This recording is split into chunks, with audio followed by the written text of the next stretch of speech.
que dê entrada na sala. Dr. João Grandino Rodas, faz favor. Doutora Nelly Martins Ferreira Candeias, presidente do Instituto Histórico e Geográfico de São Paulo. Ambos são os anfitriões desta sessão. E o principal homenageado, que é o príncipe Dom Luís de Orleans e Bragança, chefe da Casa Imperial do Brasil.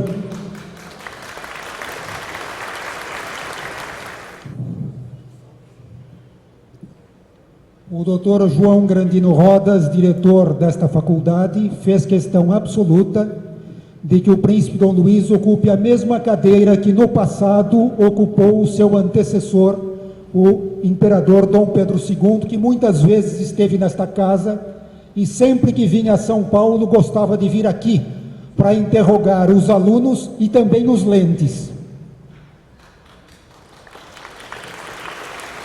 Convidamos para a mesa o senhor Dom Marcos de Noronha da Costa, conde de Subserra, que veio de Portugal expressamente para esta sessão.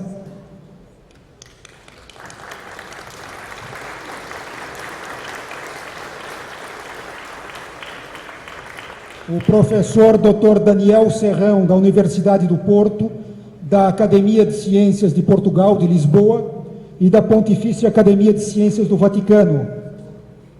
Também veio de Portugal especificamente para esta sessão. O senhor vice-almirante Terenilton Souza Santos, comandante do 8º Distrito Naval. O príncipe Dom Casimiro de Bourbon.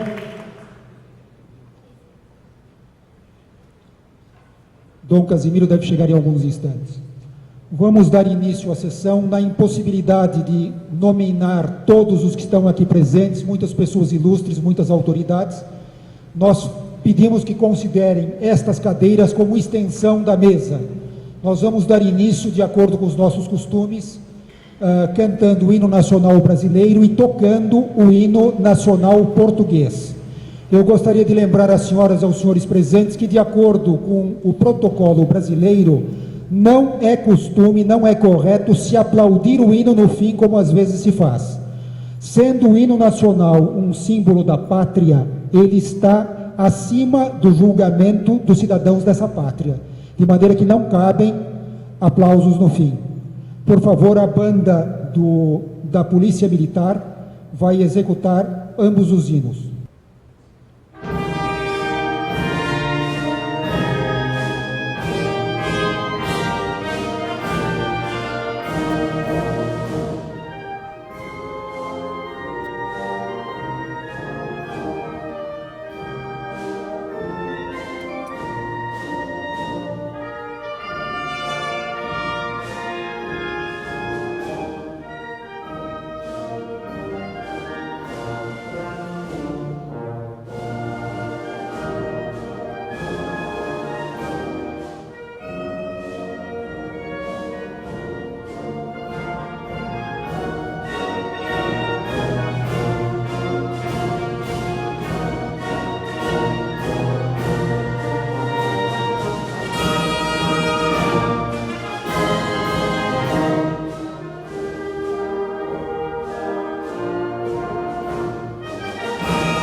Agradecemos à banda da Polícia Militar do Estado de São Paulo, comandada pelo Major Jonas Vicente de Oliveira, a execução dos 2 hinos. Muito obrigado. Dando início à nossa solenidade, passamos a palavra para a professora doutora Nelly Martins Ferreira Candeias, presidente do Instituto Histórico e Geográfico de São Paulo. Se me permite, a professora Nelly, antes de dar a palavra a ela, eu gostaria de dizer umas poucas palavras sobre a pessoa da doutora Nelly. Doutora Nelly é uma dama absolutamente extraordinária, uma professora exemplar da USP, uma pessoa a qual a cultura de São Paulo e do Brasil muito devem, e que depois de se ter aposentado com brilho como professora titular da USP, em vez de saborear o que seria muito legítimo, o ócio com dignidade de quem teve uma carreira brilhante como a dela, optou por enfrentar uma nova frente de combate pelo bem de São Paulo, pelo bem do Brasil, e aceitou de salvar o Instituto Histórico e Geográfico de São Paulo num momento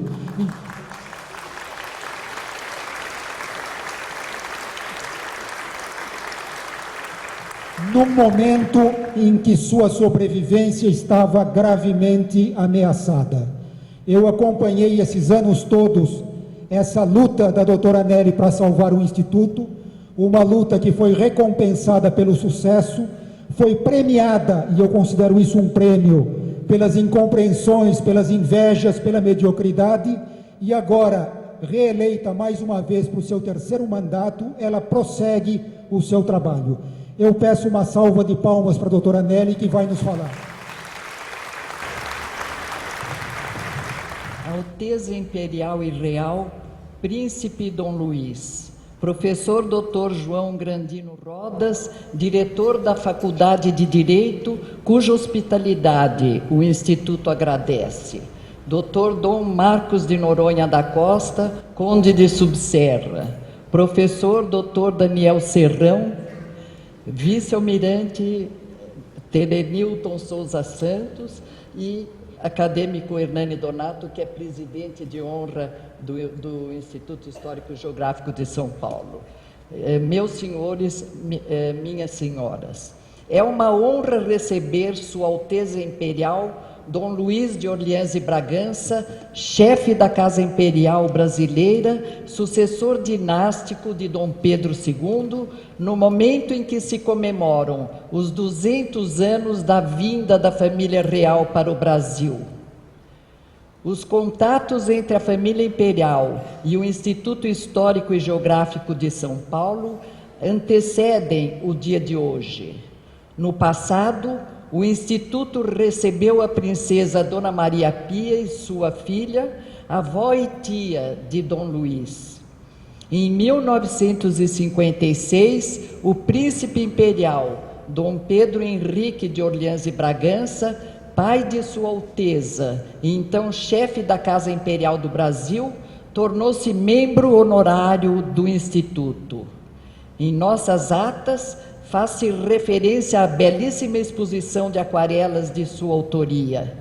Pintor de sensibilidade artística verdadeiramente notável, Dom Luiz Henrique foi eleito para a Academia Brasileira de Artes em 1972.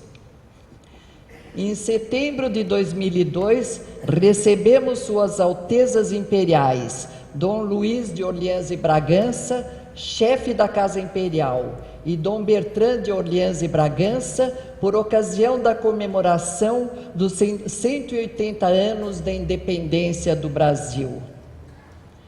O Instituto foi criado em 1894, no Salão Nobre desta faculdade, uma das razões pelas quais nos encontramos aqui reunidos. Se analisarmos as duas entidades com critério interpretativo, veremos que vários aspectos as aproximam. Estevão Leão Burru, cujo retrato se encontra no auditório do Instituto, como um dos 3 de seus fundadores, foi redator-chefe do Boletim 11 de agosto, expressiva voz dos alunos desta escola.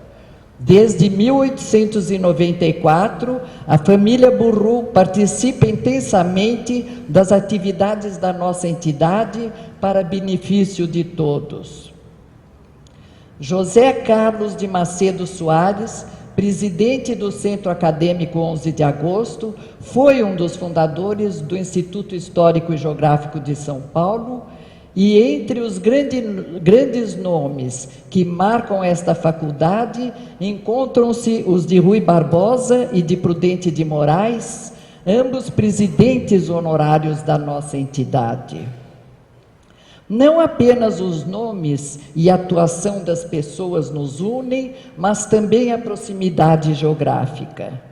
O Instituto e a faculdade estão localizados na colina de Inhaquambuçu, chão de Tibiriçá, na Piratininga Quinhentista, a alguns passos do pátio do colégio, cujos valores missionários moldaram os primórdios desta nação, quando os jesuítas trouxeram a civilização e a fé cristã às populações das novas terras. Além disso, as duas entidades se encontram no Triângulo da Cidade Velha, em cujos vértices ficam os históricos conventos de São Francisco, de São Bento e do Carmo, reforçando a espiritualidade e a fé que iluminam o Brasil. Foi grande o empenho do professor João Grandino Rodas, diretor desta faculdade, e o meu, como presidente do Instituto e professora titular da Universidade de São Paulo, de celebrar a transferência da família real portuguesa para o Brasil, neste local, onde a história, o direito e a fé se encontram, valores sagrados em nossa cultura. Sob a invocação desses valores, nos reunimos para festejar e assinalar fato de tão extraordinário significado em seus efeitos, que aqueles que não fizeram ou não viveram a história injustamente o minimizam com afirmações frívolas, quando não absolutamente falsas. Trata-se do empolgante segredo de Estado, preparado com rara cuidade e percepção política, que contribuiu para a definitiva derrota de Napoleão na Europa e nas Américas e para o surgimento de uma pátria poderosa de dimensão continental. Nos sonhos de dominação de Bonaparte, que terminaram com seu amargurado exílio na ilha de Santa Helena, Portugal e Brasil estavam destinados à França e à Espanha após a eliminação da família Bragança, conforme consta no Tratado Secreto de Tilsit e de Fontainebleau, de 1807. A viagem da família real, projeto há muito estudado na corte lisboeta, alterou o rumo da história das nações. Ao evitar-se que a família real portuguesa fosse aprisionada em Lisboa pelas tropas francesas, optando-se por sua transferência para o Brasil, inviabilizou-se o projeto de Napoleão para a Península Ibérica, e Junot ficou a ver navios, expressão que deriva, dizem, desse importante fato histórico. No cais de Lisboa, no dia 30 de novembro de 1807, só restou o general de Napoleão avistar ao longe as velas dos últimos barcos da frota portuguesa e, de perto, ver e viver um plano fracassado de conquista política. Vitorioso e alegre foi o desembarque do príncipe regente na Bahia e no Rio de Janeiro. Não há relato em toda a história da humanidade de quem tenha feito tanto imediatamente após o desembarque. Logo ao chegar, Dom João abriu os portos do Brasil e fundou as faculdades de medicina da Bahia e do Rio de Janeiro, onde se instalou a corte. E assim teve início o ensino superior neste país. Data áurea no calendário da educação no Brasil, coube a Dom Pedro I em 11 de agosto de 1827, a fundação dos cursos jurídicos, ao criar simultaneamente cursos em São Paulo e em Olinda, que mais tarde ocupariam o decanato de 2 universidades brasileiras. São fatos que não podem ser esquecidos.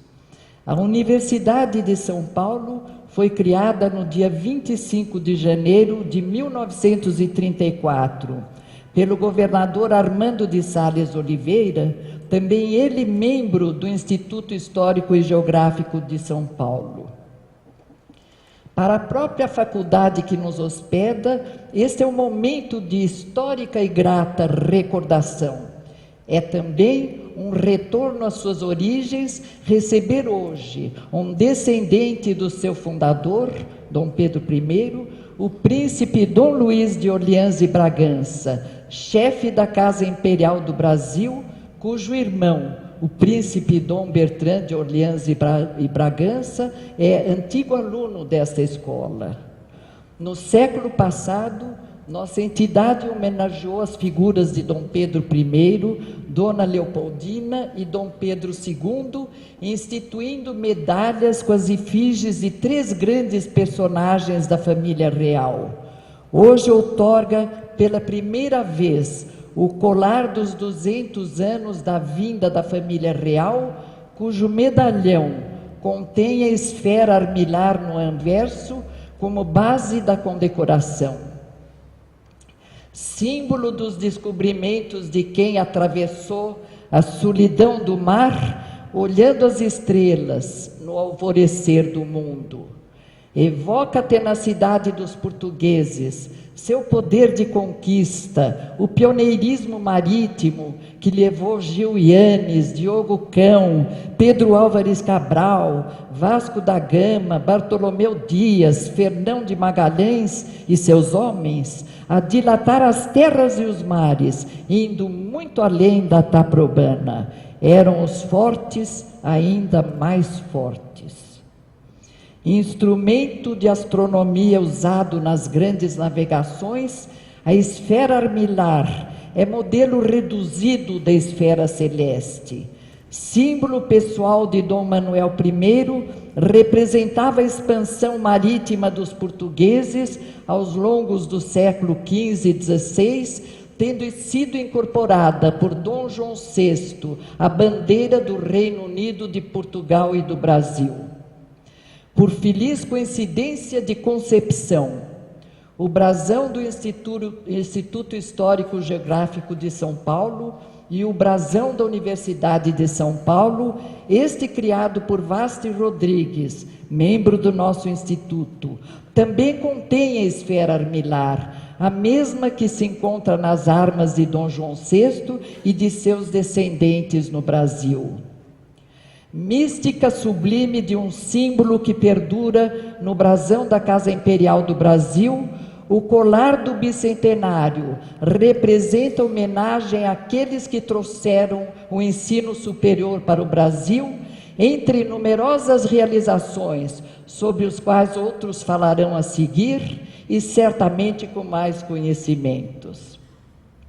É raro o privilégio relembrar a história de todos que construíram o Brasil, tendo como data limite a glória desta comemoração.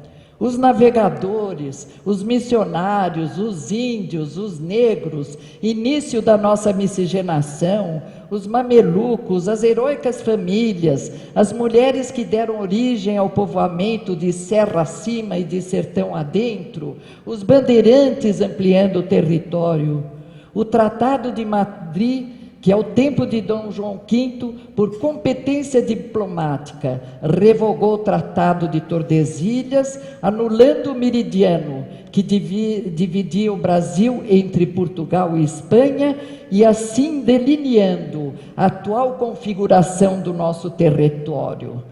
Tudo isso culminou na vinda da família real para o Brasil em 1808, sem o que a antiga colônia portuguesa se fragmentaria em pequenos países, como ocorreu com a costa oeste do continente.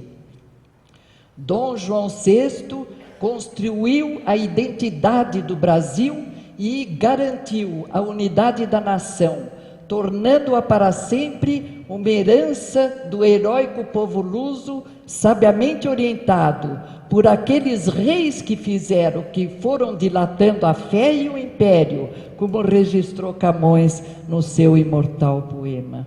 E mais, todos aqueles que nestes 5 séculos tiveram a força, a glória e a fé para transformar um território selvagem, bravamente conquistado, em um país digno de suas tradições lusíadas.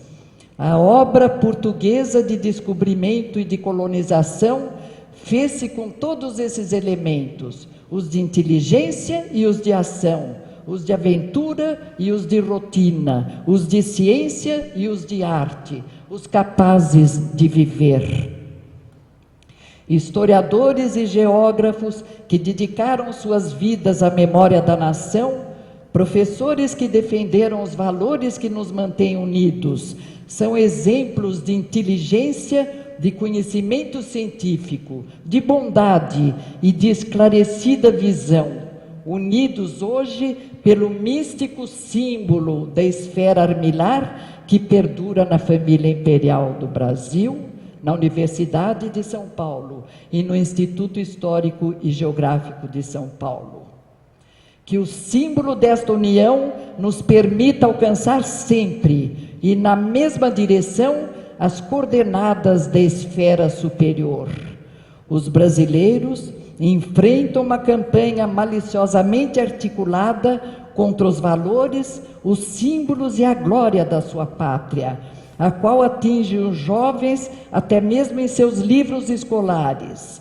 Farsas pseudo-históricas são amplamente divulgadas no cenário globalizado da mídia sob a forma de novelas romanceadas que deformam a história, fazendo prevalecer o burlesco dos relatos sem interpretar o verdadeiro sentido de sociedade que o século XIX buscava. Os sentimentos que hoje nos reúnem em volta das comemorações dos 2 centenários da vinda da família real para o Brasil são sentimentos que refletem nossas preocupações pela integridade da cultura luso-brasileira, objeto de campanhas de desprestígio, de tentativas de ridículo, de esforços sistemáticos no sentido de desintegrar e até mesmo desmoralizar no Brasil as raízes culturais luso-brasileiras. Este breve contato, além do orgulho de nos fazer relembrar um passado glorioso, salienta a cronologia da história documentada, daqueles que descobriram, conquistaram, defenderam e transformaram um território colonial adolescente em Reino Unido, até mesmo com o sacrifício de suas próprias vidas e de seus descendentes. Cito as proféticas palavras de Dom João VI e de seu filho Dom Pedro, manifesto de Dom João, então príncipe regente, no dia 1º de maio de 1808, logo após a chegada da família real. A corte de Portugal levantará sua voz do seio do novo império que vai criar. Dom Pedro, sobre o decreto de 1815, que elevou a colônia a reino, Vossa Majestade acaba de lançar, após uma longa navegação, os alicerces de um Estado que deve ser um dia o primeiro do mundo. Que Nossa Senhora dos Navegantes, sempre invocada onde quer que tenha navegado um português, mãe protetora dos homens grandes, dos grandes descobrimentos e dos humildes pescadores açorianos, contra as incertezas do mar, naufrágios e perdições de toda sorte, continue a proteger e abençoar a convergência luso-brasileira, aproximando cada vez mais essas duas pátrias entrelaçadas que sempre se sentiram unidas pela tradição histórica, respeito e mútua admiração.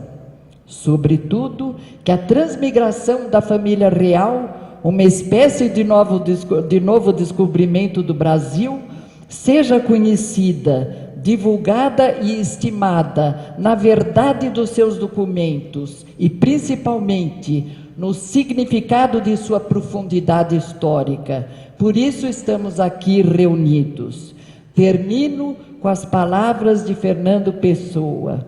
Fosse acaso, ou vontade, ou temporal, a mão que ergue o facho que luziu, foi Deus a alma e o corpo Portugal, da mão que o conduziu.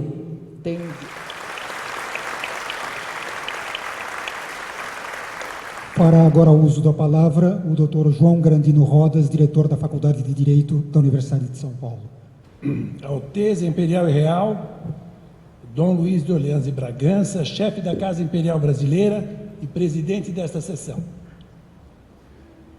Professora doutora Nelly Martins Ferreira Candeias, presidente do Instituto Histórico e Geográfico de São Paulo. Acadêmico Hernani Donato, presidente de honra do mesmo instituto. Dom Marcos de Noronha da Costa, conde de Subserra. Professor doutor Daniel Serrão. Senhor vice-almirante Terenilton Souza Santos, comandante do 8º Distrito Naval. Demais autoridades, senhoras e senhores.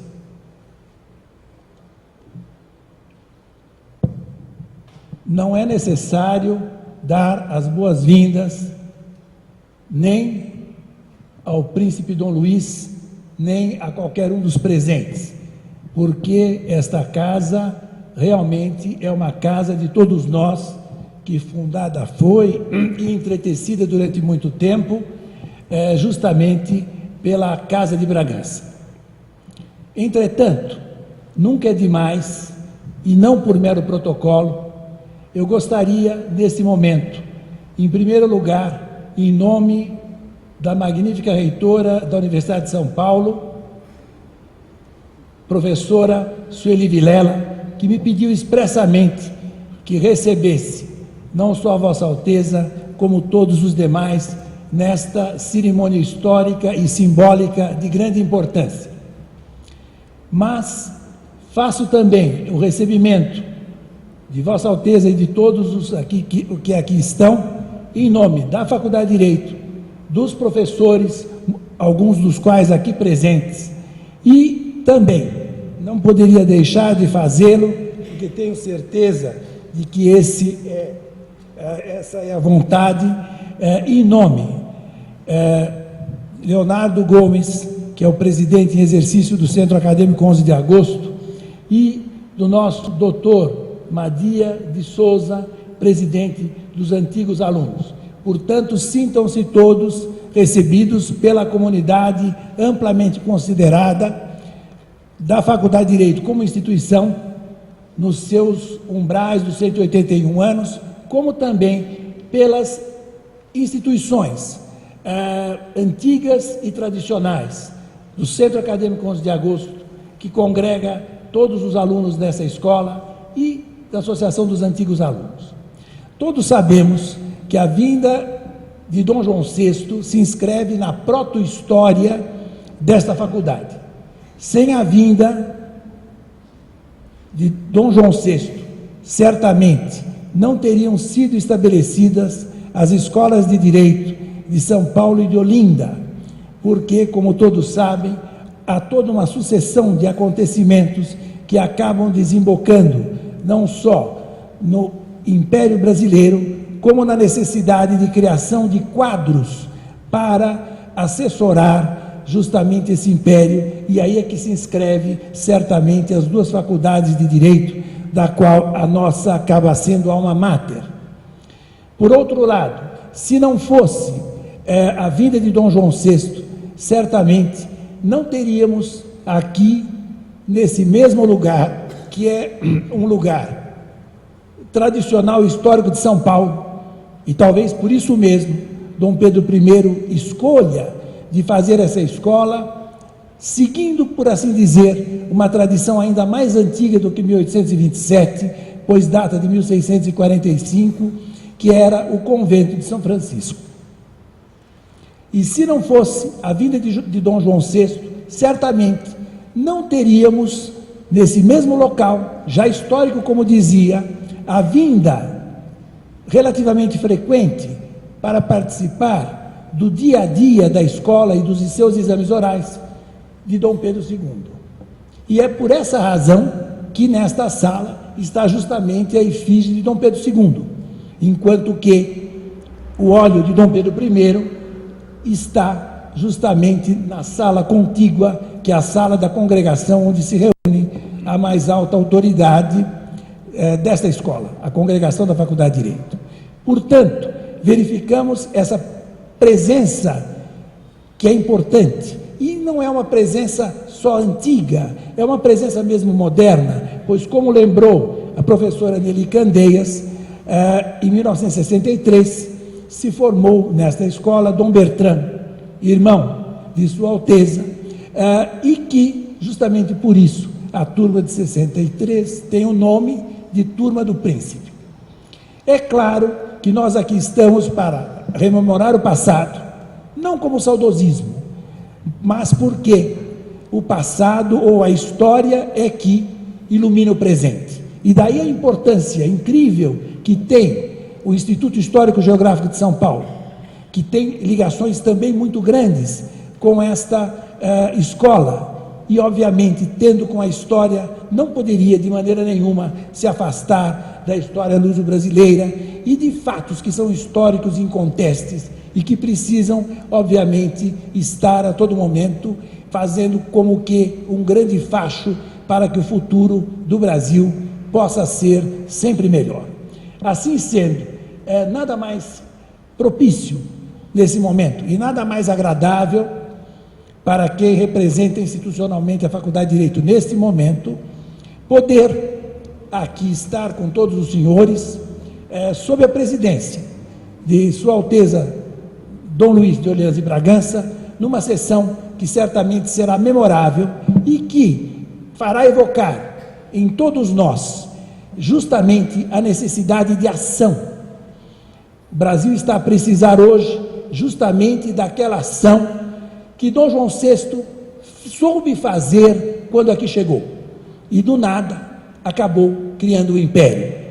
Aquele mesmo furor, aquela mesma boa vontade, aquele mesmo congraçamento precisa ser revivido certamente num Brasil em que quase 200 milhões de pessoas esperam dele. E isso não poderá ser feito sem heroísmo, sem competência, sem ética e, obviamente, tudo isso nós poderemos olhar e fazer o que há de melhor no passado, reviver no hoje e no futuro no Brasil, para que todos nós, que já nos orgulhamos muito de nossa pátria, possamos passar a nos orgulhar mais ainda.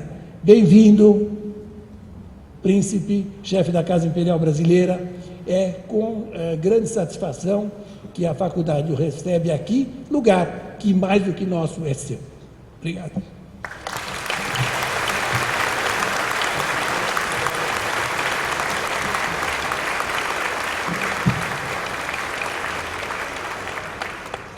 Fará agora uso da palavra o Dr. Dom Marcos de Noronha da Costa, da Academia Portuguesa da História, sócio correspondente do Instituto Histórico e Geográfico de São Paulo. A presença de Dom Marcos aqui se reveste de um significado muito especial. Primeiro, pelo profundo conhecimento que ele tem da história do Brasil e da matéria sobre a qual ele nos falará. E, em segundo lugar, porque Dom Marcos é descendente direto do último vice-rei do Brasil, Dom Marcos de Noronha e Brito, que passou o governo do Brasil para Dom João VI, do qual, por coincidência, Dom Marcos também descende, uma vez que é trineto da filha mais jovem de Dom João VI, a infanta Ana de Jesus Maria, duquesa de Loulé. Passo a palavra a Dom Marcos, que veio para esta sessão, veio expressamente de Portugal para abrilhantar esta sessão. Alteza imperial e real, o Príncipe Dom Luís de Orleans e Bragança, chefe da Casa Imperial do Brasil. Professora doutora Dona Nelly Ferreira Candeias, digníssima Presidente do Instituto Histórico-Geográfico de São Paulo. Excelentíssimo Sr. Professor Dr. João Grandino Rosa, digníssimo Diretor da Faculdade de Direito da USP. Excelentíssimo Sr. Almirante Ter Hamilton de Sousa Santos, Excelentíssimo Sr. Cônsul-Geral de Portugal, Excelentíssimo Sr. Professor Dr. Daniel Serrão, digníssimo sócio da Academia das Ciências de Lisboa. Durante mais de 150 anos, os compêndios oficiais do ensino primário e secundário português, incluindo nesta cronologia quase meio século de estado de autoridade do Dr. Oliveira Salazar, conforme escreveu em inequívoca comunicação à Academia Portuguesa da História, o professor engenheiro Luís de Paula Leite Pinto, antigo Ministro da Educação desse período, afirmando desassombradamente que gerações sucessivas aprenderam que o príncipe regente Dom João, de mais família e cerca de 9.000 vassalos, lançaram-se em fuga desabrida, de forma atabalhoada, não planificada e vergonhosa, rumo ao Brasil, não desejando nem tão pouco querendo oferecer resistência às tropas de Marcial Junot. A fuga permaneceu na historiografia nacional quase todo esse mesmo tempo. Temos o exemplo paradigmático da crítica cruel de Oliveira Martins na sua História de Portugal e a repetição em capítulo exato com o mesmo nome na obra de Raul Brandão, El Rei Junot. A fim de colocar a verdade histórica no seu devido lugar, devemos estar gratos ao professor Alan Manchester, da Universidade de Colômbia, por ter publicado em 1968, na revista do secular Instituto Histórico-Geográfico Brasileiro, o ensaio fundamental para a matéria que vamos tratar, a transferência da corte portuguesa para o Rio de Janeiro, em instâncias do embaixador Macedo Soares, do professor Pedro Calmon e do sociólogo Gilberto Freire, baseando-se o texto em documentação inédita, esquecida e por catalogar, encontrado pelo Scholar estadunidense no Arquivo Nacional do Rio de Janeiro, de tomos e documentação avulsa, embarcada quando da partida do príncipe de regente Dom João de Lisboa para a nova capital e não regressado ao Arquivo Nacional da Torre do Tombo quando da volta a Portugal de Dom João VI, depois da Revelação Burguesa do Porto de 1820. A fonte documental do professor Alan Manchester consiste no volume de atas das sessões do Conselho de Estado, celebrada antes da partida da família real para o Brasil, e de alguns parceiros dos seus conselheiros que completavam as razões da chamada fuga, a qual fora seriamente preparada pela inteligência política da época. Este ensaio do professor estadunidense provocou certo mal-estar nos responsáveis do Arquivo Nacional do Rio de Janeiro, levando o professor Enéas Martins Filho a enviar mais chegas complementares numa conferência pública proferida no Real Gabinete Português de Leitura, na cidade do Rio de Janeiro, em 19 de outubro de 1967. Estes dois ensaios históricos vieram complementar a obra básica de Oliveira Lima, Dom João VI no Brasil, devendo, contudo, fazer justiça ao historiador português Ângelo Pereira de ter inserido no já longínquo ano de 1946, na sua obra Os Filhos de Dom João VI, um extenso documento intitulado Jornada de Dom João VI ao Brasil em 1807, retirado de um códice do Gabinete Real, o qual não foi devidamente apreciado, nem tampouco citado pela historiografia nacional. O Gabinete Real, ou Real Gabinete, foi o verdadeiro secretariado privado do Príncipe Regente, que esteve ao cuidado de pessoas inteligentes, provenientes da chamada Segunda Nobreza, e depois recompensados como Serrégias, como José Egídio Álvares de Almada, nascido no Brasil, agraciado por Dom João com o título de Barão de Santa Mar da Bahia e Visconde e Marquês do mesmo título pelo Imperador Dom Pedro I. Segue-se Francisco Rufino de Sousa Leitão, criado pelo Rei Clemente de Barão e Visconde de Vila Nova da Rainha em 1810. Por último, Matias António de Sousa Lobato, encartado em Barão e Visconde de Magué, e não esquecendo a figura do notável juiz-consulto Tomás António de Vila Nova, Portugal. Vamos focalizar de uma forma bastante sintética, as razões políticas que levaram à partida da família real para o Brasil. O príncipe regente aceita em 1793 a pressão do então secretário de Estado dos Negócios Estrangeiros e da Guerra, Luís Pinto de Sousa Coutinho, mais tarde agraciado com o título de Visconde de Balsemão, de enviar para a Catalunha a chamada Divisão Auxiliadora para os lutar em conjunto com o exército espanhol contra a França republicana na conhecida campanha do Roussillon, saldando-se para o lado português uma guerra de desgaste com uma severa derrota no inverno de 1794. Os espanhóis trataram da paz em separado, assinando-a na cidade de Basileia, em Portugal, caiu no isolamento diplomático e militar, ficando doravante à mercê da boa vontade do governo de Sua Majestade Britânica. Nova pressão é exercida pela Espanha sob as objurgações de Luciano Bonaparte para Portugal abandonar a aliança com a Grã-Bretanha. O príncipe regente recebe o ultimato franco-espanhol e a 28 de janeiro de 1801, com condições draconianas e ultrajantes para a dignidade nacional. E perante a reação negativa de Dom João, em maio teve lugar a chamada Guerra das Laranjas, que durou 2 semanas, devido à incapacidade e inépcia total do comandante em chefe do exército português, o já octogenário Duque de Lafões. Esta campanha saldou-se em um desastre nacional para uns, enquanto que para outros teve reflexos de condições moderadas, aceitando o príncipe regente as cláusulas do Tratado de Badajoz, pelo qual pagaria Portugal à República Francesa uma indenização de guerra de 25 milhões de libras e, no plano económico, se deixava entrar no país os têxteis franceses e fazia concessões territoriais à França no Brasil, nas fronteiras da Guiana, como sempre na zona do rio Oiapoque, e com a Espanha perdia-se a Praça de Olivença. O príncipe regente acolheu com alívio a notícia de paz de Amiens, concluída por Bonaparte com a Inglaterra. Pensou que ela fosse duradoura e lhe permitisse manter a aliança inglesa e a benevolência do primeiro cônsul, com o qual trocou embaixadores. O Morgado Mateus partiu para Paris e o general Landes para Lisboa. Rapidamente percebeu que se enganara, pois este, quer pela cupidez, quer pelas suas intervenções para assuntos internos portugueses, se tornou odioso, tanto para a corte, bem como para o povo. Foi assim que o general tentou criar um partido liberal favorável às ideias francesas, se bem que, indiretamente, acabou por misturar os motins conhecidos pelos motins do Campo de Ourique, que tiveram lugar em Lisboa no dia do Corpo de Deus, de 1803. O general Landes compreendera que Pina Manique era o principal obstáculo à difusão das ideias revolucionárias.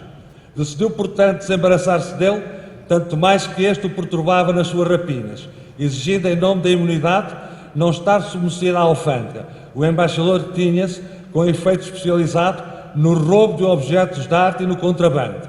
Ameaçando retirar-se, exigiu a Dom João a demissão do intendente-geral. Perante a recusa do príncipe, Landes pôs em prática a ameaça. Receando a fúria de Bonaparte, o regente acabou por se inclinar, retirando a Pina Manique a direção da alfândega.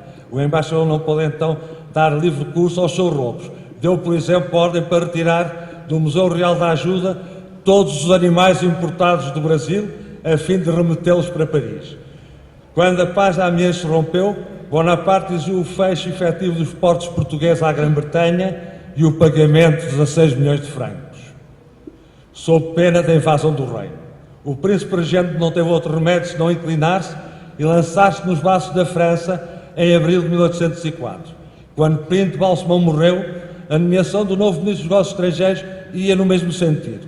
António de Araújo de Azevedo, futuro conde da Barca, era notavelmente conhecido pela sua adesão às ideias revolucionárias. Por seu lado, Bonaparte, agora o imperador Napoleão I, livrou Lisboa de Lênis, substituindo por Junot. Este chegara munido de uma carta do seu senhor que não deixava margem de dúvidas sobre a vontade de fazer vergar Portugal às suas exigências. Ao mesmo tempo que reiterava a sua estima e perpétua amizade, Dom João, sem grandes ilusões, tentou convencer o imperador de que qualquer ruptura marítima e comercial com a Grã-Bretanha seria suicidária para o seu reino. Não só Portugal ficaria arruinado com a interrupção das ligações com o Brasil, mas privado das importações do trigo indispensáveis à sua subsistência, e os súbditos passariam a morrer de fome. Um aliado, assim, seria então para a França um peso morto. A fome seria uma garantia segura da vitória do inimigo. Para o cativar ao general Junot, Dom João deu-lhe a Grande Cruz da Ordem de Cristo e convidou-o sempre para todas as recepções da corte. Por decreto, 16 de maio de 1806, em Inglaterra, ordenou o bloqueio marítimo da França. A resposta de Napoleão não se fez esperar. De Berlim, onde entrara como triunfador após ter vencido os prussianos em Iena, decretou a 21 de novembro seguinte o bloqueio continental da Grã-Bretanha. A coroa portuguesa estava encostada à parede. Ou aceitava e perdeu o seu império colonial, ou recusava em Portugal a invadido pelos exércitos napoleónicos. Cruel dilema. Nos dois casos, era uma ruptura entre os dois órgãos vitais da monarquia absoluta luso-brasileira e o fim do Segundo Império Português. Perante este panorama internacional, Dom João houve por bem não só ouvir o seu Conselho de Estado, assim como o Real Gabinete. Estas sessões aceleraram-se durante mais de 3 meses, de 12 de agosto às vésperas do embarque da família real a 27 de novembro de 1807, o príncipe regente desejou os pareceres dos conselheiros competentes e como experiência no trato diplomático e na governação. O príncipe regente, que tinha também o seu conselho privado, não decidiu à última da hora, como insinuam os manuais escolares. Tudo começou pelo primeiro ultimato que pareceu sério aos nossos diplomatas e governantes, foi apresentado com frieza a 27 de junho de 1807 ao nosso enviado em Paris, o afrancesado Dom Luís de Lima, mais tarde Conde de Mafra. Era uma segunda via daquele que em 12 de agosto foi entregue ao secretário de Estado dos Negócios Estrangeiros e da Guerra, António de Araújo de Azevedo, pelos representantes diplomáticos das potências aliadas, o Conde de Reinoval, encarregado de negócios da França, e o Conde de Campo Alegre, embaixador da Espanha. O príncipe regente mandou logo convocar o Conselho de Estado para Mafra em 19. Não se encontrou a ata desta sessão, mas temos um parecer escrito solicitado por Dom João a Dom João de Almeida de Melo e Castro. É um documento longo, datado de 21 de agosto. Por ele se verifica que Dom João de Almeida, antigo embaixador em Londres e antecessor de Araújo em Paris, foi um conselheiro de grande valor ao corrente dos últimos acontecimentos internacionais. Desse longo parecer se deduz que Napoleão exige, novamente, com veemência, a declaração de guerra à Grã-Bretanha, a prisão dos súbditos britânicos e a confiscação dos seus bens e a integração da armada portuguesa na frota hispano-francesa. Lembramos que, nessa altura, a Inglaterra atua no sentido de se apoderar da esquadra dinamarquesa, facto ainda não conhecido em Lisboa. Dom João de Almeida lembra que, pela paz de Tilsit, Napoleão pôde deslocar tropas para a península e que o encerramento dos portos aos navios britânicos terá como consequência o corte de abastecimentos de géneros alimentares e pressionaria o valor da nossa moeda. Do seu parecer se deduz que a Secretaria de Estado já havia preparado uma resposta pedindo que fosse adiada a data de 1 de setembro, fixada por Napoleão, para a aceitação do dictato. Esteve sempre presente que a Inglaterra podia ocupar o que pretendesse do ultramar português. Na mesma sessão, e chama a atenção para o facto, foi resolvido que o nosso ministro em Londres, Dom Domingos de Sousa Coutinho, futuro Marquês de Funchal, se encarregasse de importante cometimento junto de Sua Majestade Britânica. Nessa mesma sessão, o Príncipe de Regente declara que rejeita a prisão dos súbditos britânicos e a confiscação dos seus bens. Destes, suas resoluções não mudaria de facto até à sua retirada para o Brasil. Lembra também de Dom João de Almeida de Melo e Castro que, no seu parecer, que a Inglaterra aceitara em 1801, quando ela era enviado diplomático de Portugal na Corte de Londres, não apenas que fossem fechados os nossos portos a navios britânicos, como ainda que Portugal ajustasse a sua paz com a França, mesmo que sofressem os tratados existentes entre Portugal e Grã-Bretanha. No mesmo parecer afirma que ninguém pode tranquilizar o príncipe regente, dado o estado de indefesa das suas fronteiras. Acrescenta, a falta de suficientes socorros da parte dos aliados de Vossa Alteza Real nem intimida os inimigos de Vossa Alteza Real, nem pode inspirar a confiança numa resistência durável. Maiormente, achando-se terminada a guerra no continente e tendo a França também forças capazes de subjugar não só Portugal, mas também a Espanha, que creio ainda não ter percebido que o jogo se faz por tabelinha. Excetuou-se, porém, Dom Rodrigo de Sousa Coutinho, futuro Conde de Linhares, que votou que se fizesse guerra à França e à Espanha. para o que se aprontassem pronto 70 mil homens e 40 milhões de cruzados, e quando não fosse feliz nas armas, passasse a família real para o Brasil. E ainda foi determinado mandar regressar a esquadra que andava no Estreito de Gibraltar em perseguição aos mouros. Parece-me claro que a travessia do Atlântico tornou-se menos perigosa após o aniquilamento na Batalha de Trafalgar da esquadra franco-espanhola. O Visconde de Strangford, enviado à Inglaterra em Lisboa, comunica ao seu governo a 2 de agosto que verificara atividades aceleradas no cais do Porto de Lisboa. Portanto, já nessa data, alguém pensara em tornar operacional uma esquadra. Em nova comunicação, essa de 29 de agosto, o mesmo diplomata inglês informa que António de Araújo de Azevedo lhe confirmara que o aumento de atividade nos cais marítimos era devido a uma possível mudança de acordo para o Brasil. Araújo solicitara a ele, Strangford, o auxílio da Grã-Bretanha na hipótese de se realizar a transferência. Um segundo conselho foi convocado para Mafra sobre a presidência do regente no dia 26 de agosto.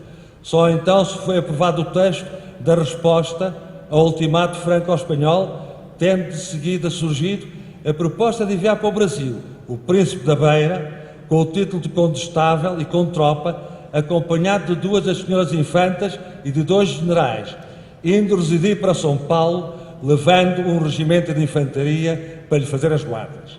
A 30 de agosto, nova reunião do Conselho, Dom Rodrigo de Sousa Coutinho, que continua a dizer que se devia fazer a guerra e na retirada sair a família real para o Brasil.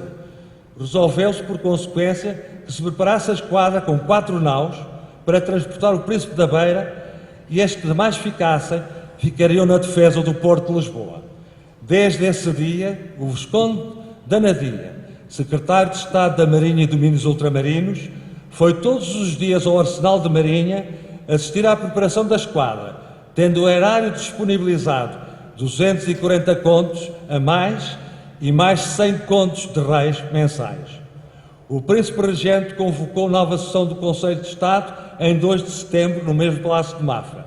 Alguém apresentou uma proposta no sentido de substituir o herdeiro do trono, Dom Pedro de Alcântara, pelo infante Dom Miguel. Proposta rejeitada.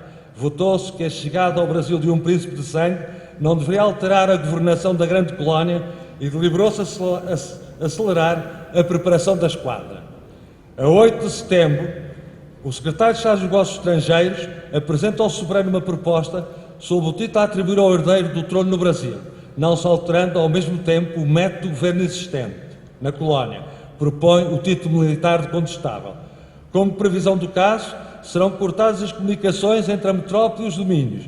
É também proposta a constituição de um Conselho Provisório que dará assessoria à Sua Alteza, formado por 2 a 4 membros da sua casa e pelo vice-rei, o 8º Conde dos Arcos, Dom Marcos de Noronha Brito.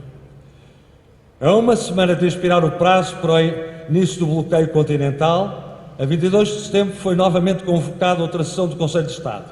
Parece que a inesperada razão para o alargamento do prazo foi devido ao interesse da França em conhecer a marcha dos trabalhos da preparação da esquadra.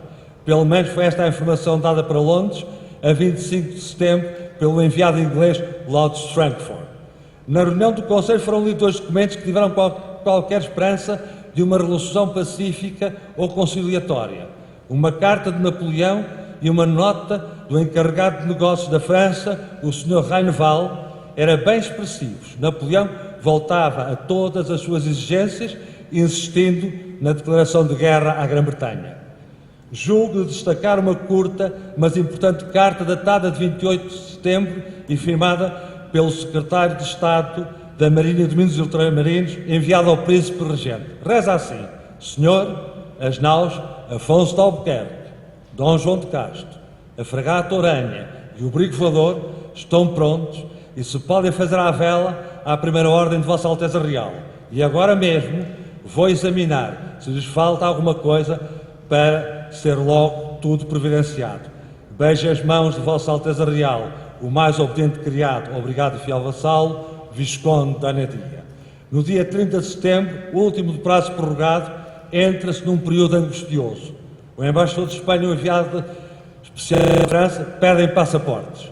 o Príncipe Regente convocara o Conselho para esse dia para se aconselhar sobre se devia ou não unir-se ao bloqueio continental sem obedecer às cláusulas de prisão dos ingleses e sequestro dos seus bens. Foram desta opinião o Marquês de Belas e Dom Fernando José de Portugal. Araújo declarou que Napoleão não aceitaria a recusa dessas cláusulas. Além disso, a Inglaterra tomaria uma posição contrária a Portugal, começando por aprisionar a nossa esquadra no Estreito. Esquadra portuguesa que vigiava a pirataria barbaresca e que várias vezes fundeava em Gibraltar e, entretanto, depois no Porto de Lisboa. Dom João declarou que o não acatamento de todas as cláusulas criaria um terceiro inimigo. A Inglaterra, que repetiria em Lisboa o que fizeram em Copenhague e se iria apoderar dos domínios, promovendo a independência das colónias. Portanto, solicitou a maior atividade dos preparativos, especialmente dos marítimos, para a condução de Sua Alteza Real e toda a família real para o Brasil, dos efeitos preciosos públicos e particulares e de suas propriedades móveis dos vassalos que houverem de seguir seu augusto amo e senhor. Uma das mais importantes sessões do Conselho foi convocada urgentemente no dia 30 de outubro para se ler o ofício datado de 17 de Dom Lourenço de Lima, relatando do grave incidente verificado a 15, numa recepção dada por Napoleão no Palácio de Fontainebleau ao corpo diplomático. Alteando a voz o Imperador e o Rei, tinha declarado ao embaixador português que o nosso país não cumprisse o que ele terminara, a dinastia de Bragança deixaria de reinar dentro de 2 meses, onde são ponderadas todas as hipóteses. O Príncipe Regente convocou nova sessão do Conselho de Estado para 8 de novembro, no qual comunicou que fora recebida uma nota do Conde da Ega, informando que fora intimado a abandonar a capital espanhola em 48 horas. Apesar disso, o Conselho exprimiu diretamente ao Soberano que era urgente fazer regressar depressa a Lisboa o embaixador Dom Lourenço de Lima para cumprimentar o Imperador e Rei e que este anunciara em carta dirigida a Araújo tratamento hostil caso as disposições de Portugal não fossem amigáveis. Os conselheiros presentes, os Marqueses de Pombal, de Belas, o Visconde da Anadia, Dom João de Almeida, Fernando de Portugal e Araújo, esquecendo-se pareceres destas 3 semanas antes, aconselharam que não se devia perder um só instante em acelerar o embarque de Sua Alteza Real e da família real. Foram de parecer que o príncipe devia receber-se Frankfurt e o almirante. Deveria a esquadra inglesa entrar quanto antes para se dar ordem às fortalezas e baterias que fendiam a entrada do Tejo para criar a respectiva entrada no Porto. Mais se resolveu que o soberano devia nomear o Conselho de Regência. E a 29 de novembro a esquadra partiu a caminho do Brasil e concluiu com as palavras do suspeito historiador português Mário Domingos. O plano da retirada fora inteligentemente concebido, embora precipitadamente, segundo ele, executado, com resultados benéficos que o decurso dos acontecimentos acabaria mais tarde por justificar, disse.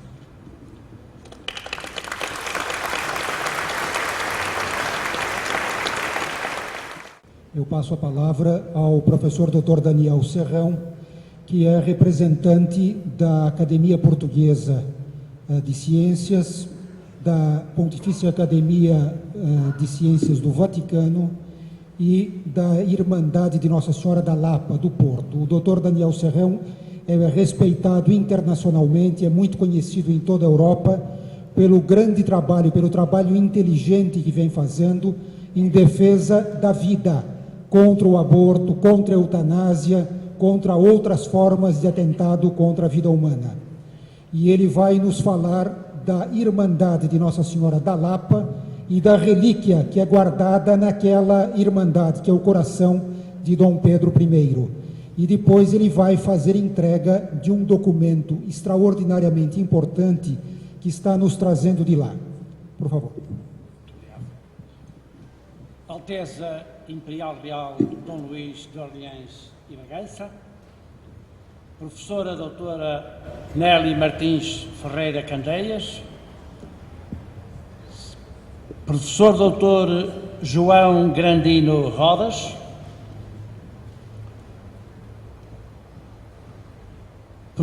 senhor doutor Dom Marcos de Noronha da Costa, senhor vice-almirante Teranilton Sousa Santos e Sr. Cônsul de Portugal. Eis-me aqui, ilustríssimas senhoras e senhores, no areópago desta antiga e nobre instituição, a Faculdade de Direito de São Paulo, embora sem méritos bastantes para receber tão grande honra, tão cativante distinção. Sem méritos bastantes, mas eu venho do Porto. E o Porto acolheu, em 1837, como dádiva generosa e prova de supremo amor, o Porto acolheu o coração do Sr. Dom Pedro, que foi rei de Portugal, mas foi também o primeiro imperador do Brasil como nação livre e soberana. Sendo eu, com muita honra, mesário da venerável Irmandade de Nossa Senhora da Lapa da cidade do Porto, que no seu templo tem à sua guarda o coração do nosso rei e vosso imperador, já vivi a intensa e perturbante emoção de o contemplar, o coração do Sr. Dom Pedro. Parece apenas um órgão muscular conservado. Mas não é. E não é porque nele está o espírito do imperador. O espírito, disse eu, e acho que disse bem. Em muitos lugares do corpo humano, tem sido atribuída a superior dignidade de serem a sede, o invólucro, o esconderijo do espírito humano. Este espírito que nos faz tão orgulhosamente singulares entre todos os seres vivos da criação. Mas, pese embora a Damásio e ao seu tão louvado sistema límbico supratalâmico, por onde fluiriam as emoções e os afetos, pese embora a Damásio, o coração será sempre o escrínio emblemático da mais bela joia do espírito humano, que é o amor. Só os seres humanos amam. E só os seres humanos sabem que amam. Só os seres humanos vivem na ternura dos afetos a maravilhosa experiência de olhar o outro como um absolutamente outro e que nos interpela, que pode ser amado ou odiado, que pode ser salvo ou perdido, que pode ser acolhido ou rejeitado. E é no coração humano e no seu incessante palpitar que nós situamos gostosamente este misterioso espírito, o qual depois se revela com todo o esplendor de uma verdade absoluta no milagre do amor que os humanos podem e sabem partilhar entre si. Dom Pedro, ao legar o seu coração à cidade do Porto, não praticou um arrebatado gesto romântico, que até cairia bem no estilo da época, em Portugal, marcado pela poesia de Almeida Garrett, seu companheiro de armas no cerco do Porto. Bem pelo contrário, Dom Pedro quis que o seu coração, entregue por testamento à cidade do Porto, adquirisse, na sua singeleza de um banal órgão corporal, adquirisse o valor supremo de um símbolo imperecível. Recordemos as palavras que a venerável Irmandade reproduziu na parede do sarcófago. E vou citar. Elegendo o Duque ainda em vida, aquele lugar, a cidade do Porto, aquele lugar aonde tão magnanimamente expôs a própria vida pela pátria, para nele, depois da morte, descansar o seu coração. Assim, Dom Pedro confere ao seu imperial coração a missão augusta de simbolizar o amor que o seu espírito sentia pela cidade e pelas suas gentes. Simbolizar. Simbolizar. A simbolização é a mais recente das capacidades da moderna inteligência humana e terá algumas dezenas de milhares de anos apenas. Ao dar nomes a todos os animais da terra, como assinala o Gênesis, Adão, ou seja, o ser humano, representou-os na figuração de um símbolo linguístico, de uma palavra, de um nome. No início da hominização cultural, a palavra apenas simbolizava objetos do mundo natural. E foi o milagre grego que expandiu a capacidade de simbolização ao tornar possível a representação por palavras das emergentes primeiras ideias abstratas. Esta descoberta do Logos marcou o último sobressalto qualitativo na evolução desta espécie, a que tanto nos orgulhamos de pertencer. Então, de facto, vivemos num mundo representativo, figurado pelas simbolizações criadas pela nossa inteligência reflexiva e depositadas depois em objetos exteriores intencionais. Destes, a palavra falada e escrita é hoje o mais rico e o mais poderoso instrumento de simbolização.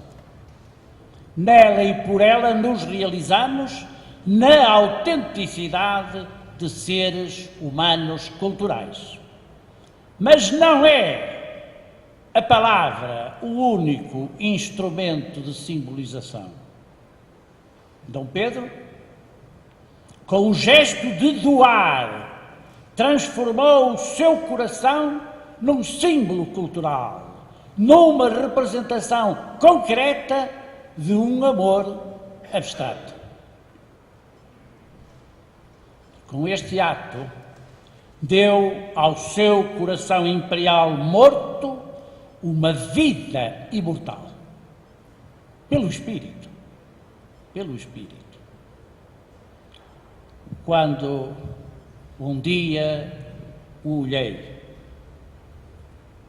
em solene sessão da mesa administrativa da Venerável Irmandade da Nossa Senhora da Lapa da cidade do Porto, no pequeno sarcófago que o contém, eu vi, nesse simbólico coração imperial, um outro império, o império do amor entre todos os seres humanos.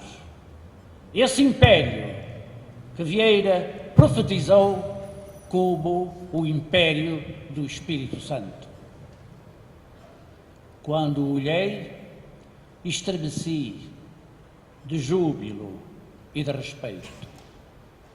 Estava ali o símbolo imortal de um espírito humano que muito sofreu porque muito amou.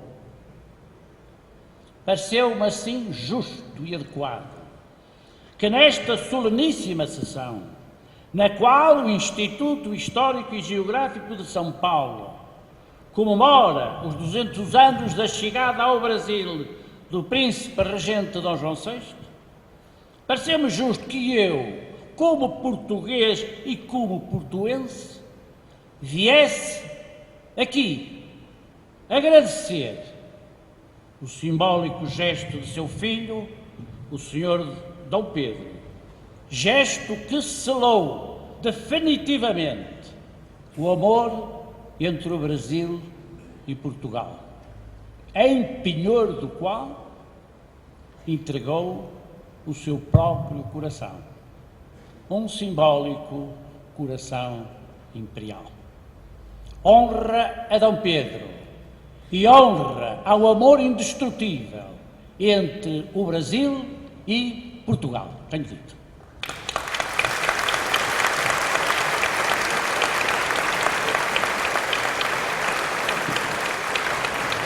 Professor Daniel Serrão quer fazer entrega dos documentos. Por encargo do ilustre provedor da Venerável Irmandade Nossa Senhora da Lapa, da cidade do Porto, tenho a honra de depositar nas mãos da senhora professora Nélia Martins Ferreira Candeias, como presidente do Instituto Histórico e Geográfico de São Paulo, de uma cópia autenticada das atas das reuniões da Irmandade, nas quais está explicado e descrito tudo o que se passou para receber e honrar o coração do Sr. Imperador Dom Pedro.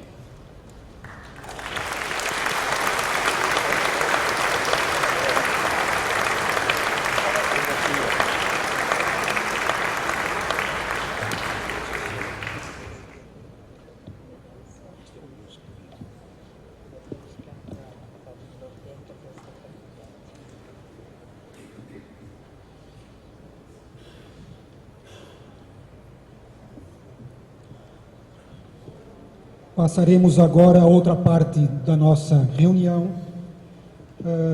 Por iniciativa da doutora Nelly e do acadêmico Hernani Donato, presidente de honra do Instituto Histórico e Geográfico de São Paulo, foi instituído o colar cultural e comemorativo do 2º centenário da vinda da família real para o Brasil, o qual se destina a galardoar os cidadãos nacionais e estrangeiros que, por seus méritos pessoais e relevantes serviços prestados ao Instituto, notadamente os ligados a esta festividade, se tenham tornado dignos de público reconhecimento. É uma condecoração que foi oficializada pelo Conselho de Honrarias e Méritos do Estado de São Paulo, foi reconhecida por ato oficial do governador do Estado, José Serra, foi concebida e desenhada pelo heraldista Dr. Lauro Ribeiro de Escobar, com a participação do professor Adilson César, presidente do Conselho Estadual de Honrarias e Méritos. Já estão portando a condecoração como seus instituidores a doutora Nelly e o doutor Hernani Donato. Passaremos agora à entrega das insígnias aos recipiendários especialmente homenageados nesta sessão. A primeira das insígnias será entregue como especial homenagem pela doutora Nelly ao príncipe Dom Luís de Orleans e Bragança.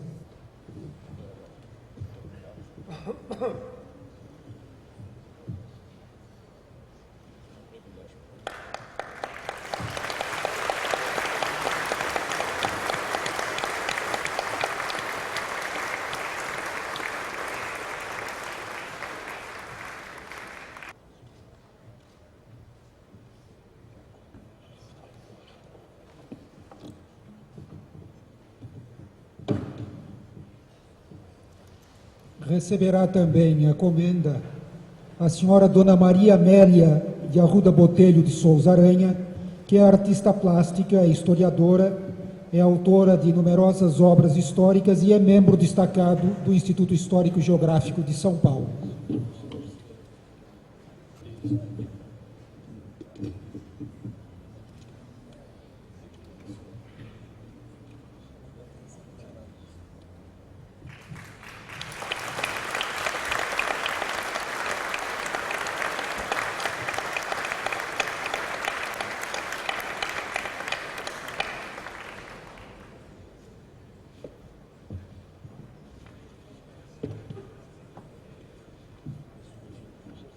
Receberá também a mesma homenagem o professor Dr. João Grandino Rodas, diretor da Faculdade de Direito.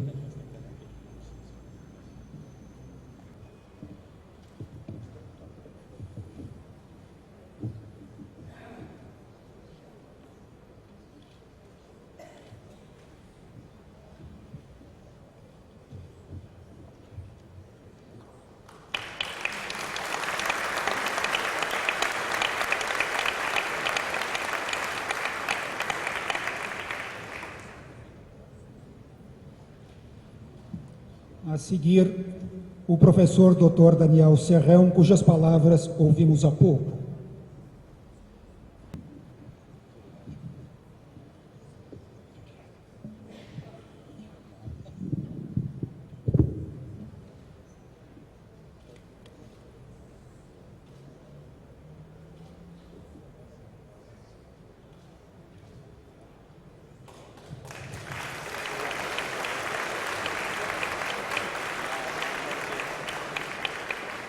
Dom Marcos de Noronha da Costa, Sr. Conde de Subserra.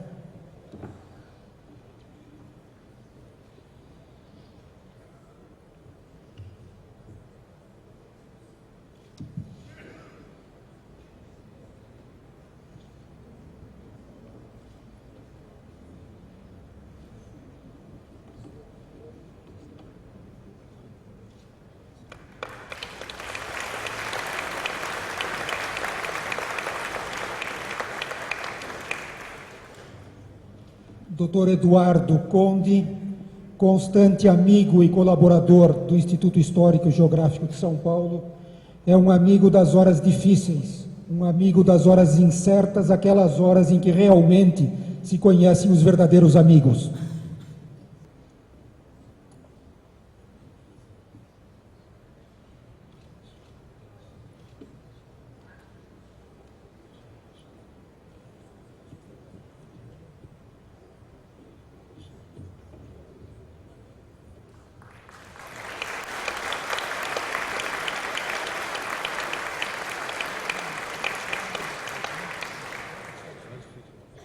Dr. Lauro Ribeiro de Escobar, o instituidor, a pessoa que fez o desenho. Dr. Lauro Ribeiro de Escobar é um dos heraldistas mais conhecidos e respeitados do Brasil, especialmente em matéria de heráldica de domínio. Ele já desenhou os símbolos municipais de mais de 200 cidades de todo o Brasil. Recebe continuamente convites para desenhar brasões.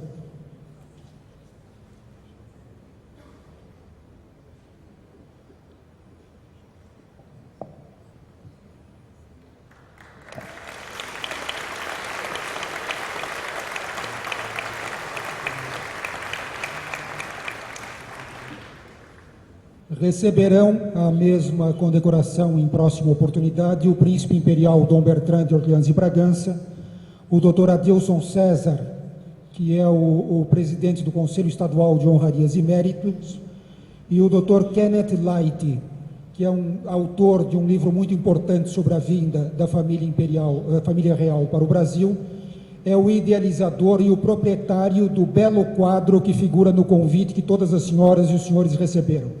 Passaremos agora à conferência do príncipe Dom Luís de Orleans e Bragança, que é um profundo conhecedor da história do Brasil e da história em geral. O príncipe Dom Luís é continuamente convidado por importantes instituições culturais de toda a Europa, inclusive da Europa do Leste e dos Estados Unidos, para proferir conferências e fazer pronunciamentos a respeito de temas históricos e culturais, de maneira que pelo seu profundo conhecimento e, sobretudo, pelo alto simbolismo de sua pessoa, enquanto herdeiro dinástico, enquanto continuador de Dom Pedro I, de Dom Pedro II, da Princesa Isabel, ele tem muitas coisas e coisas muito importantes a nos dizer sobre a vinda da família real. Com a palavra, Sua Alteza Imperial. Professor João Galdino Rodas, diretor da Faculdade de Direito do Largo São Francisco, que aqui nos recebe na sua casa. Excelentíssima professora Dona Nelly Martins Ferreira Candeias, presidente do Instituto Histórico e Geográfico. Dom Marcos Noronha da Costa, Conde de Subserra, meu velho amigo desde os tempos de estudante na Europa. Professor Dr. Daniel Serrão, da Universidade do Porto e da Pontifícia Academia de Ciências do Vaticano. Vice-almirante Milton de Souza Santos, comandante do 8º Distrito Naval, senhor cônsul de Portugal, minhas senhoras e meus senhores. Depois de tão eruditas palestras, de tão eloquentes palestras ou palavras, direi apenas um singelo apanhado do que significou para o Brasil, que significou para o nosso querido país-continente, a vinda da família imperial, da família real portuguesa ao Rio de Janeiro. Eu começarei por uma frase francesa que diz o seguinte: chassez le naturel, il reviendra au galop. Expulsai o natural, ele voltará a galope. Isto é, quando se força a realidade se apresenta com mais força ainda, como uma espécie de vingança, como uma espécie de devolução que ela deve à verdade, à história. Hoje em dia, nós vemos isso em vários campos. O desejo de objetividade se manifesta especialmente nas gerações mais novas, o desejo de saber a verdade da história, a verdade sobre a ciência, a verdade sobre o mundo, a verdade sobre a religião, a verdade sobre as coisas mais altas, está presente cada vez mais forte na nossa juventude e nas gerações mais novas. O que vimos, o que está acontecendo com Dom João VI é precisamente isso. Se houve um soberano que foi mais aviltado, mais ridicularizado, mais caluniado do que Dom João VI, eu não o conheço. Ele era tido como uma pessoa boba, insegura, sem visão política, se deixando influenciar por um conselheiro depois do outro e mudando de ideia a cada 5 minutos. Ele foi mostrado como um glutão, eu vou dizer a palavra, e como uma pessoa que se deixava enganar pela esposa. Entretanto, a verdade hoje em dia aparece cada vez mais claramente. Historiadores dos mais sérios estão resgatando a sua memória, historiadores os mais capazes estão desenterrando, por assim dizer, documentos preciosos sobre quem foi Dom João VI, e ele foi, nas palavras, não um historiador recente, mas um historiador que já vem há um certo tempo, um pernambucano, Oliveira Lima, um soberano inteligente, sagaz, com grande descortínio político, esperto, muito acessível, benevolente e benfazejo. Diz o próprio Oliveira Lima que ele também foi um pouco despótico. Isso quer dizer que ele tinha autoridade, ele sabia mandar, sabia se impor, contrário a todo aquilo que se diz dele, que se deixava levar pelos outros. A sua obra no Brasil foi fundamental para a grandeza, para a existência e a grandeza de nossa pátria. Para compreender inteiramente o significado dessa obra, a pré-história dessa obra, é preciso dizer que Portugal, no seu ímpeto missionário e colonizador, que alcançou não só as costas da América, mas também a África, a Ásia, até a Indonésia, até o Japão e a China, Portugal sabia que tinha uma missão de formar grandes impérios católicos. Uma missão que era tradição na Casa Real Portuguesa, na monarquia portuguesa, desde Afonso Henriques, desde o Milagre de Ouriques. A partir do século XVII, em 1640, quando a Casa de Bragança assumiu o trono em Portugal, após os 60 anos de domínio da Casa d'Áustria de Espanha, de união com a Espanha, para marcar quanto para Portugal significava o Brasil, o príncipe herdeiro teve o título de príncipe do Brasil. Era para significar que, em parte, o futuro da monarquia portuguesa estava na América do Sul. Era para significar que o Brasil, com seu tamanho, suas riquezas, seu potencial, significava um dos maiores florões do Império Português, significava, em certo sentido, o futuro da lusitanidade. A partir também do século XVII, fim do século XVII e começo do século XVIII, Angola e Moçambique já foram administradas pelos governadores gerais e vice-reis do Brasil, o que se explica, entre outras razões, pelo fato da maior proximidade, da maior possibilidade de comunicações pelos ventos e pelas correntes marítimas. A administração ficava simplificada, sendo levada a cabo da Bahia, que era a capital do Brasil na época. O Rio de Janeiro, pouco a pouco, mais do que a Bahia, se tornou um porto de grandíssima importância. Todo o comércio que ia do Ocidente para o Oriente, por assim dizer, fazia escala no Rio de Janeiro, na sua Baía magnífica, para repor os mantimentos, repor as reservas de água, para depois seguir através do Cabo da Boa Esperança para a Índia, ou para a Indonésia, ou para a China ou Japão. O Rio de Janeiro se tornou a parada quase obrigatória dos navios que transitavam entre o Oriente e o Ocidente. Em Portugal, tinha-se noção desse potencial do Brasil e de como ele representava para o mundo luso um florão, uma esperança, como que um ideal. Houve já, no tempos do Marquês de Pombal, houve depois outras pessoas que propuseram a transferência da corte para o Brasil, primeiro para Belém do Pará, em seguida pensou-se em Natal, do Rio Grande do Norte, e finalmente na Bahia, ou no Rio de Janeiro, por uma questão também estratégica. O Brasil ficava a meio caminho entre Portugal europeu, Portugal africano com Portugal asiático.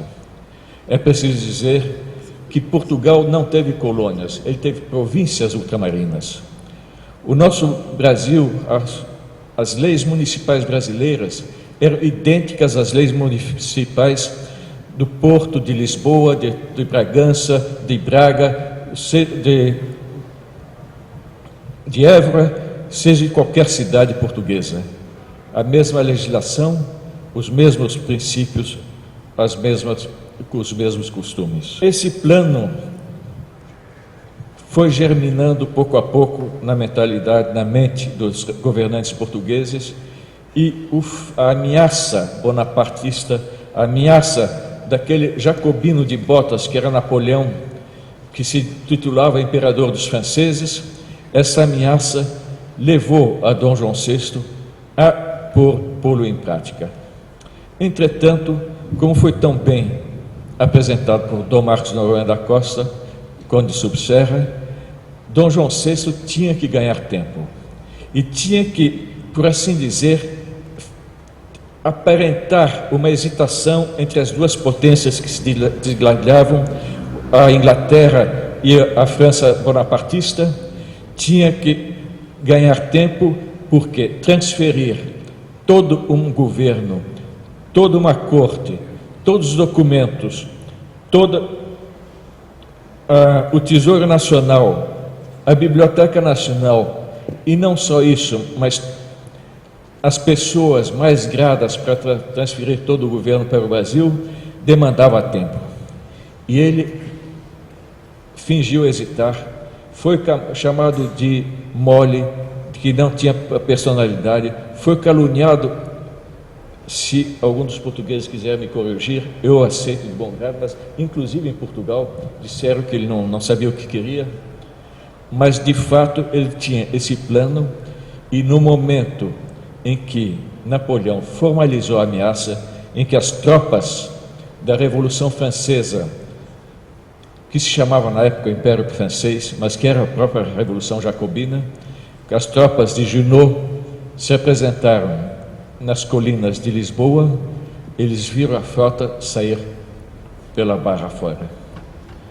18 vasos de guerra, 30 navios de comércio, a esquadra que levava, era explicável que essa esquadra levasse tanto tempo para ser preparada.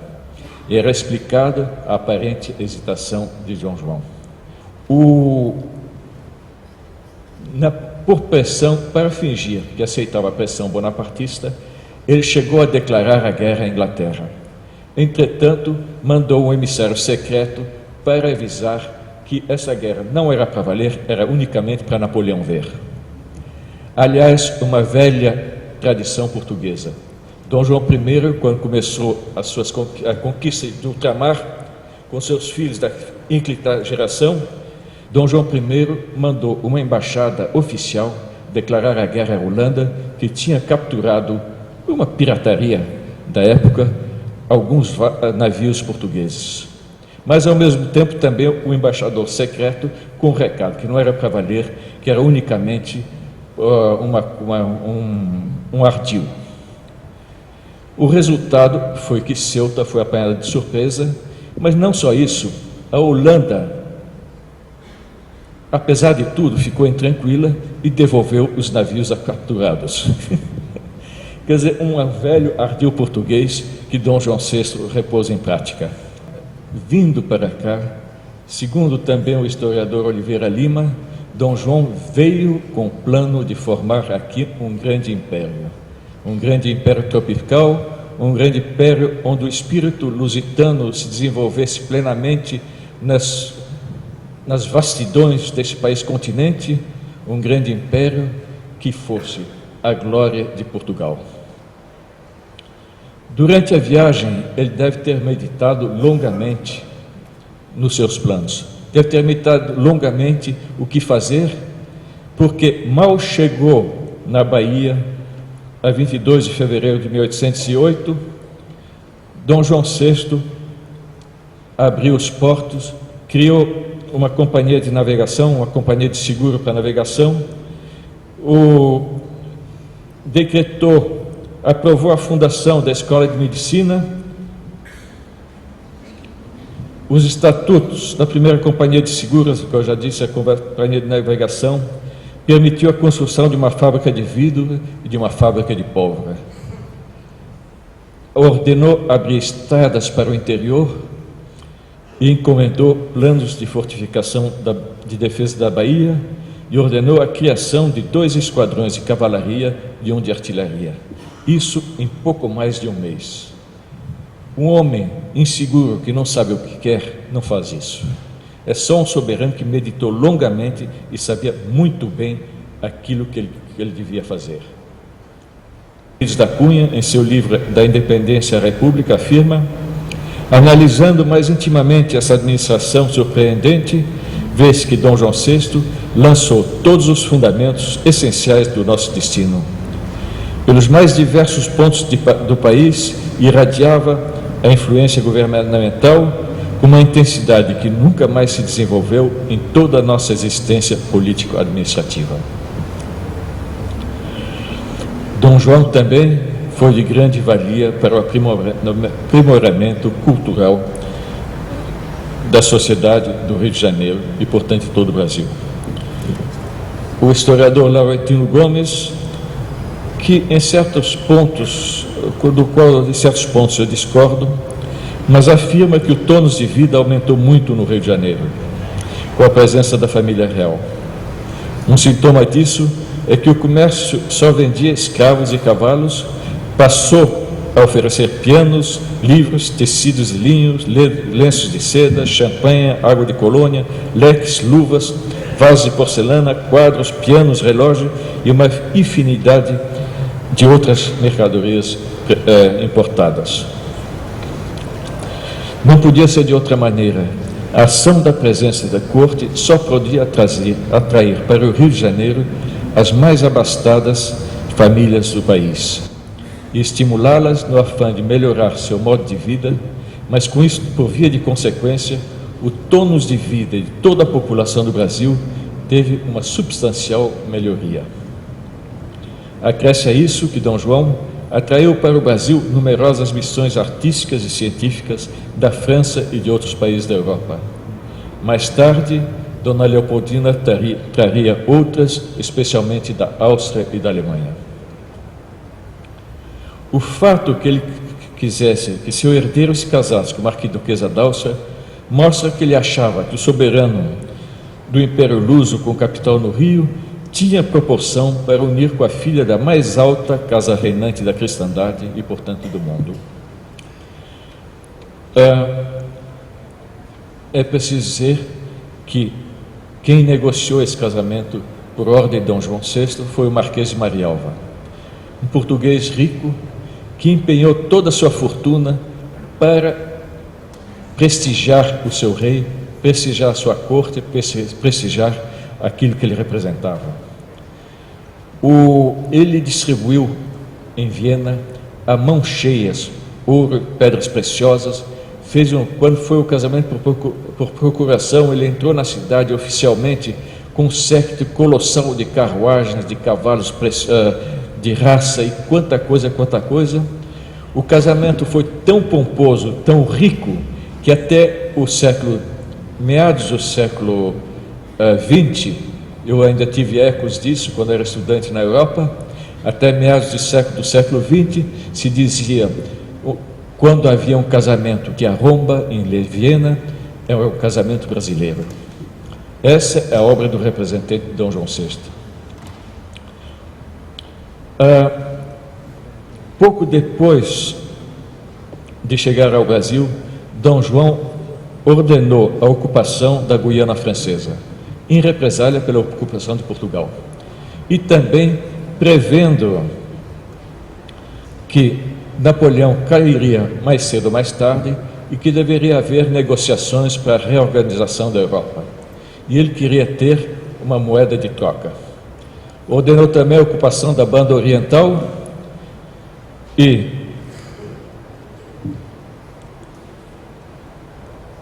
com a Guiana, com as negociações que houve no Tratado de Viena, Dom João só aceitou em devolver a Guiana quando a França desistiu de estender suas fronteiras até a margem norte do rio Amazonas. Portanto, a integridade do nosso país foi resguardada naquela época e foi resguardada até no começo do século XX, com as negociações do Baralho do Rio Branco, baseados em boa parte dos marcos de Dom João VI. É preciso dizer, Dom João tinha na Europa 3 diplomatas de primeira ordem. O Marquês de Marialva, junto à corte de Viena, já citado, o Conde Palmela, que estava em Londres, que se veio juntar ao Marquês de Marialva nas negociações do Congresso de Viena, e um senhor Brito, baiano de nascença e de formação, que em Paris, que era um tão hábil diplomata que o Duque de Richelieu, ministro do exterior de Luís XVIII, que tinha subido ao trono com a restauração da monarquia na França, ficava quase desesperado porque ele sabia que não havia negociações em que o cavaleiro Brito não saísse com alguma vantagem para o seu rei e para o seu país. Entretanto, esses 3 diplomatas podiam agir dando tudo de si mesmo, dando o melhor de si mesmo, porque eles sabiam que tinham atrás de si um rei inteligente, sagaz, com grande visão política, muito esperto e que sabia o que queria. Um diplomata que não tem um governo seguro atrás de si não pode agir com eficiência. Mas esses 3 grandes diplomatas sabiam que podiam fazê-lo. Dom João era um grande estrategista, um grande político, um grande soberano. Em 1916 faleceu a rainha Dona Maria I, em 1816, em 1818, Dom João VI foi aclamado na Catedral do Rio de Janeiro, rei do Reino Unido, de Portugal, Brasil, de Algarves, Terquém e da Alemar. A coroa foi feita com ouro do Brasil e se tornou a coroa de Portugal até a proclamação da República. Dom João tinha o desejo de permanecer no Brasil. Seu plano era estabelecer permanentemente a capital do Império Luso no Rio de Janeiro, pois previa que o Brasil se tornaria forçosamente a parte mais importante do Reino Unido, Portugal, Brasil e Algarves, de a quem era Alemar, por seu tamanho, sua população, suas riquezas naturais. Além disso, ele gostava imensamente do Brasil, de seu povo, de suas paisagens. Era um rei, bem segundo o gosto brasileiro, afirmou o professor Plínio Corrêa de Oliveira. Pomposo, autêntico, legítimo, mas com uns traços muito familiares. E tratava as pessoas muito bem, com muita liberalidade, muita bondade e muita gentileza. Ele era mesmo muito simples no seu modo de viver. Entretanto, é preciso dizer, os caluniadores não têm razão de dizer que era um glutão, mas ele gostava de uma boa mesa. Entre outras coisas, trouxe para o nosso Brasil as sardinhas portuguesas. Não havia sardinhas na nossa costa, ele mandou vir um navio com o calado, com uma camada de água do mar no calado, com sardinhas vivas e despejá-las nas nossas costas. E as sardinhas que temos, eu quase diria como nossa população, descendem em parte de Portugal, das sardinhas portuguesas. Sobre a personalidade de Dom João VI, assim escreveu o escritor inglês Marcus Shekeg. Era acessível ao mais humilde de seus súditos, foi sempre um fervoroso católico, um protetor da música, era caridoso, profundamente leal para com seus amigos, leal com os aliados de seu país. A afeição e o respeito que gozou entre seu povo foram postos a provas em inúmeras ocasiões. Dona Leopoldina, em sua correspondência ao pai, mas principalmente à irmã e confidente Maria Luísa, escrevia sempre que Dom João era um verdadeiro pai para ela. Era seu arrimo, seu apoio, que tratava de aclimatá-la da melhor maneira possível num ambiente completamente novo para ela, que ajudava de todas as maneiras possíveis. Dona Leopoldina também tinha um grande apreço pela visão política de Dom João VI. Dona Leopoldina, preciso dizer, tinha horror à Revolução Francesa e suas consequências, e via esse horror também no espírito de Dom João VI.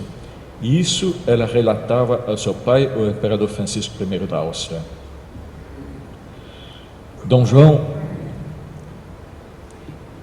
só voltou para Portugal contra sua vontade em 1921, isto é, 7 anos depois da queda do tirano corso, forçado por uma revolução liberal em Lisboa que punha, em última análise, em risco a monarquia lusa na Europa. E, além disso, ameaçava a unidade do Brasil como nação, pois as cortes pretendiam dividir nossos países em diversas províncias diretamente administradas por Lisboa. Seria o esfacelamento do Brasil, como aconteceu com a América Espanhola. Entretanto, para manter a nossa unidade, para manter a coroa lusa no Brasil, Dom João deixou seu filho com a primogênito, o próprio herdeiro da coroa, como regente, e deu-lhe o conselho que todos conhecem ao embarcar: Pedro, o futuro não está na velha e cansada Europa, mas nesse país promissor. Mais cedo ou mais tarde, o Brasil se tornará independente. Tome tu a coroa antes que o aventureiro faça. Graças a isso, mantivemos não só a continuidade monárquica, mas, sobretudo, a unidade e a grandeza continental de nossa pátria. E de 1822 a 1886, nos foram poupados nos golpes de Estados, revoluções, caudilhos, pronunciamentos, ditaduras que assolaram nossos vizinhos hispano-americanos. Nosso Brasil teve um crescimento estável, contínuo, tranquilo, e chegou no fim do século XIX, chegou como uma potência de primeira plana, uma potência não só emergente, mas que já tinha emergido no conceito das nações.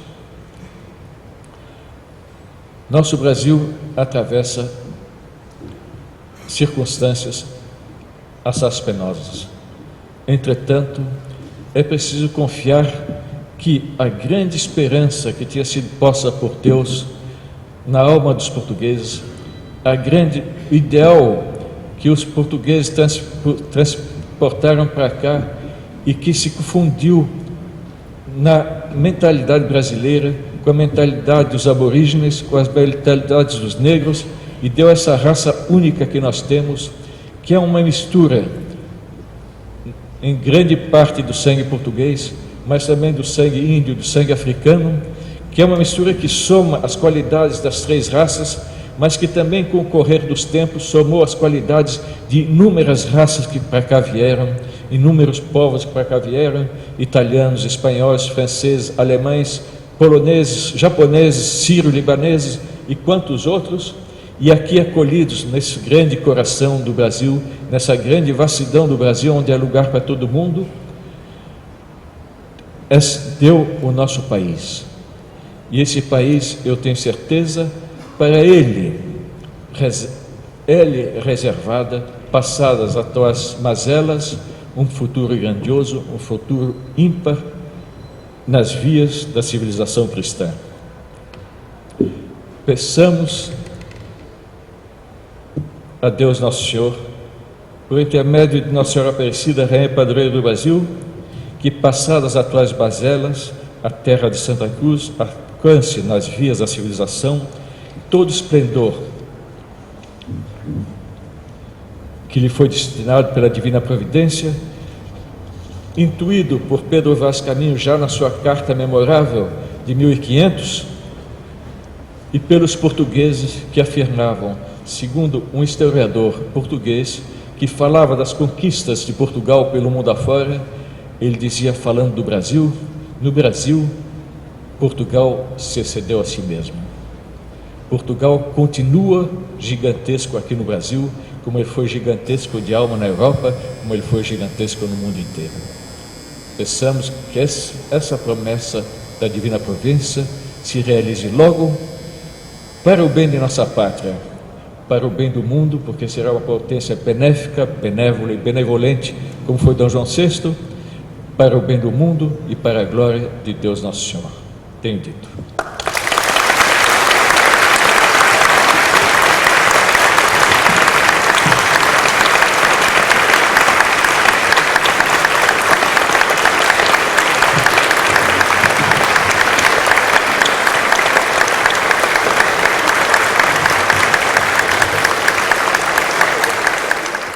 O secretário de Estado da Cultura de São Paulo, Dr. João Sayad, não pôde comparecer, mandou cumprimentos e solidarizando-se com a sessão. O desembargador Jarba João Coimbra Mazzoni, presidente em exercício do Tribunal de Justiça de São Paulo, também não pôde comparecer, mas se fez representar pelo nosso querido amigo, o poeta e acadêmico Paulo Bonfim. O Dr. Luiz Flávio Borges Durso, da seção paulista da OAB, se fez representar por uma diretora da OAB paulista, a doutora Talulá Kobayashi de Andrade Carvalho. Gostaríamos de agradecer de um modo muito especial a vinda de pessoas de lugares distantes. Temos aqui o presidente do Instituto Histórico e Geográfico de Campinas, a vice-presidente com outros membros do Instituto Histórico e Geográfico de Piracicaba e pessoas de várias instituições, Academia Paulista de Letras, Academia Paulista da História, etc. A todos, muito obrigado pela presença. Hoje, realmente, nestas arcadas, se celebrou uma grande data. Muito obrigado.